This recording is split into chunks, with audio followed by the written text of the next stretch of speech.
지금의 확산세를 설명해 주는 단적인 예가 이런 겁니다. 광주광역시에서는 광화문 집회에 참석한 뒤 확진 판정을 받은 한 교인이 어느 교회를 다니는지 또 그 사이 예배에 3차례 참석했다는 걸 당국에 알리지 않았습니다. 그러는 사이 감염이 확산됐고 이 교회에서 30명 넘게 확진됐습니다. 우종훈 기자입니다. 광주광역시 성림 침례교회 앞. 확진자들을 생활치료센터로 보내기 위해 버스가 대기해 있습니다.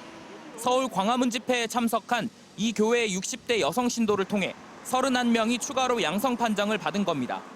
이 여성은 지난 15일 광화문 집회에 다녀온 뒤 16일에 2번, 19일에 1번 등 모두 3차례 예배에 참석했습니다. 지난 19일 의심 증상을 보여 24일에 검사를 받았고 같은 날 확진됐습니다. 하지만 이렇게 확진된 뒤에도 이 여성은 방역당국에 자신이 이 교회 신자라는 것과 예배 참석 사실을 알리지 않았습니다. 이 때문에 뒤늦게 GPS 추적을 통해 동선을 확인한 방역당국은 부랴부랴 전체 교인 671명을 상대로 검사에 나섰고 31명이 확진됐습니다. 이 여성은 또 자기 차량을 타고 광화문 집회에 갔다고 진술했지만 이 역시 거짓말이었습니다.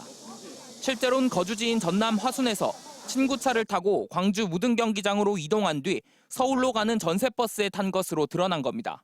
그때도 교회를 다닌다던가 이런 얘기는 하지 않았고 광화문에 대한 진술은 있었어요. 근데 그때 274번 차를 타고 갔다는 진술 또한 없었습니다.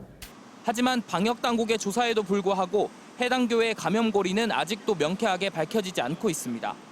광주시는 60대 여성 확진자의 예배 참석으로 감염이 시작된 것으로 보고 있지만 교인들이 단체로 광화문 집회에 참석했을 가능성도 배제하지 않고 있습니다.